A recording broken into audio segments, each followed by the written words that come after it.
70년 전 오늘 북한군의 기습 남침으로 동족 상잔의 비극 6.25 전쟁이 시작됐습니다.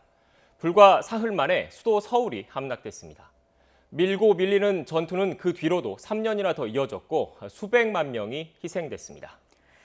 곳곳이 부서진 수원 화성과 무너져 내린 다리, 건물의 흔적을 찾아보기 힘든 도시.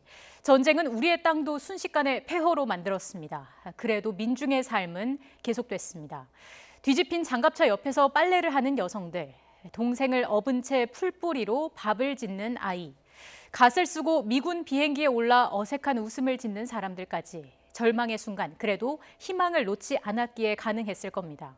이런 희망의 싹이 터서 지금의 대한민국으로 발전한 거겠죠. 하지만 완전한 평화로 가는 길 여전히 쉽지 않습니다. 화해와 협력, 긴장과 충돌이 도돌이표처럼 수십 년째 반복되고 있는데 어렵다고 포기해선 안 될 겁니다.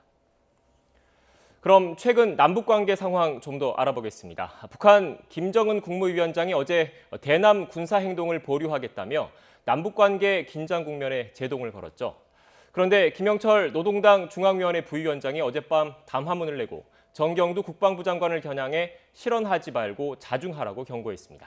남측의 향후 태도와 행동에 따라 남북관계 전망을 점쳐볼 수 있을 것이라며 여지도 남겼습니다. 취재기자 연결해서 자세한 내용 알아보겠습니다. 황혜경 기자. 네, 통일외교 안보부입니다. 네, 북한이 일단 오늘 매체 대남 비난 관련 기사는 싣지 않았다고요. 네, 그렇습니다. 지난 4일 김여정 제1부부장의 대북전단 비난 담화 이후 연일 지면의 상당 부분을 할애해서 우리 정부를 향해 맹공을 폈던 북한 관영 매체들이 어제에 이어 오늘도 잠잠합니다.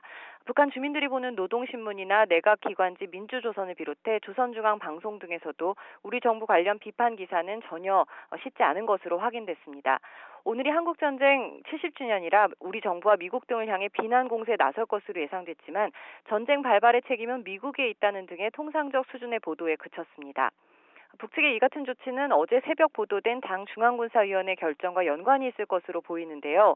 어제 중앙군사 예비회의의 대남 군사행동 계획 보류 결정 보도 이후에 대외 선전 매체의 대남 비난 기사가 모두 삭제돼 중앙군사의 조치에 연장선상에 있는 것으로 분석되고 있습니다.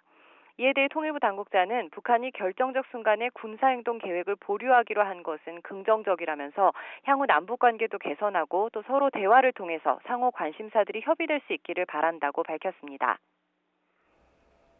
네, 이런 가운데 어젯밤이죠. 김영철 북한 노동당 중앙위원회 부위원장이 정경두 국방부 장관을 콕 집어서 자중하라 이렇게 경고했죠.